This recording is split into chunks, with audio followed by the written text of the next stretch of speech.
ਵਾਹਿਗੁਰੂ ਜੀ ਕਾ ਖਾਲਸਾ, ਵਾਹਿਗੁਰੂ ਜੀ ਕੀ ਫਤਿਹ। ਸਾਧ ਸੰਗਤ ਜੀ, ਜਿਵੇਂ ਕਿ ਆਪ ਜੀ ਜਾਣਦੇ ਹੋ, ਅਸੀਂ ਆਸਾ ਦੀ ਵਾਰ ਜੀ ਦੀ ਸੀਰੀਜ਼ ਸ਼ੁਰੂ ਕੀਤੀ ਸੀ ਤੇ ਉਹਦੇ 'ਚ ਅਸੀਂ ਆਲਰੇਡੀ ਫਰਸਟ ਜੋ ਛੰਤ ਹੈ ਉਹ ਸ਼ੇਅਰ ਕਰ ਚੁੱਕੇ ਹਾਂ। ਅੱਜ ਆਪਾਂ ਦੂਸਰਾ ਛੰਤ ਸ਼ੇਅਰ ਕਰਨ ਜਾ ਰਹੇ ਹਾਂ ਜੀ।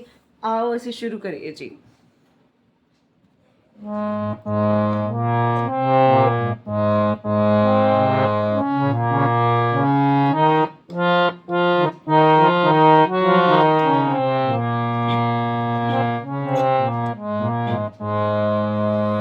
हर प्रेम बाणी मन मारिया, अणिया ले अणिया राम राजे।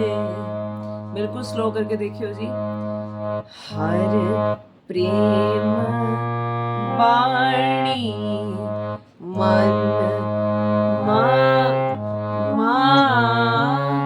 मारिया, अणिया ले अणिया राम राजे। जिस लागी पीर राम की, सो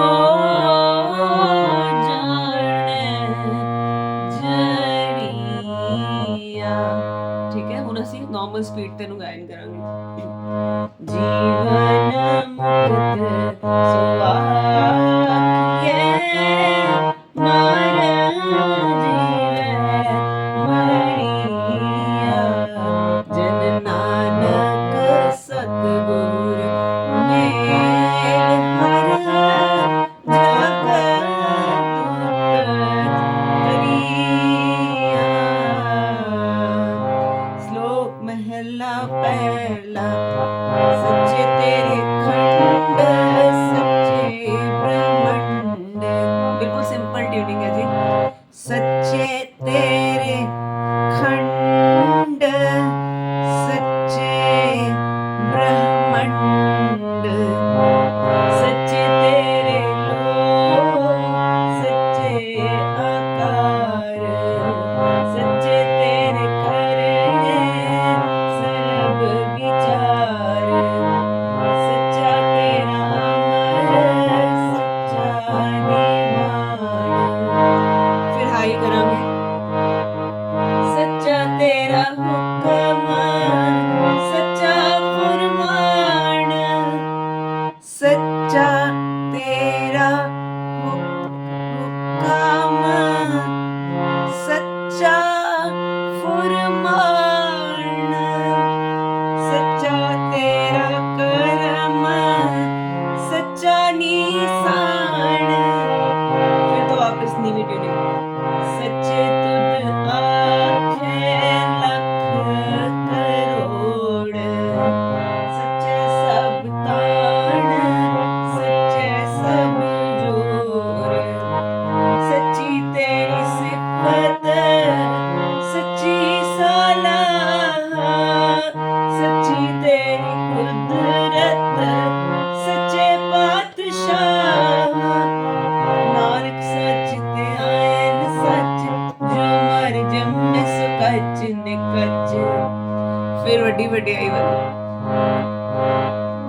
वड्डी वड्डियाई जा वड्डा नाम, वड्डी वड्डियाई जा सच नियाओ। ਇਹ ਦੋ ਲਾਈਨ ਇਕੱਠੀਆਂ ਚੱਲਣਗੀਆਂ। ਵੱਡੀ ਵਡਿਆਈ ਜਾ ਵੱਡਾ ਨਾਮ, ਵੱਡੀ ਵਡਿਆਈ ਜਾ ਸੱਚ ਨਿਆਓ। ਐਸੀ ਤਰ੍ਹਾਂ ਅੱਗੇ ਲਾਈਨ। ਵੱਡੀ ਵਡਿਆਈ ਜਾਣੇ ਚਲ ਥਾਓ, ਵੱਡੀ ਵਡਿਆਈ ਜਾਣੇ ਚਲ ਥਾਓ, ਵੱਡੀ ਵਡਿਆਈ ਜਾਣੇ ਆਲਾਓ, ਵੱਡੀ ਵਡਿਆਈ ਬੁਝੇ ਸਭ ਪਾਓ, ਵੱਡੀ ਵਡਿਆਈ ਜਾ ਪੁੱਛ ਨਾ ਦਾਤ, ਵੱਡੀ ਵਡਿਆਈ ਜਾ ਆਪੇ ਆਓ। ਨਾਨਕ ਕਾਰਨ ਕਥਨੀ ਜਾਏ, ਕੀਤਾ ਕਰਨਾ ਸਰਬ रजाए। फिर सेम ट्यूनिंग चलेगी। ए जग सच्चे की है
ਹੈ, ਦੂਜੇ ਛੰਦ ਦੀ ਸੇਵਾ ਹੈ ਜੀ। ਵਾਹਿਗੁਰੂ ਜੀ ਕਾ ਖਾਲਸਾ, ਵਾਹਿਗੁਰੂ ਜੀ ਕੀ ਫਤਿਹ।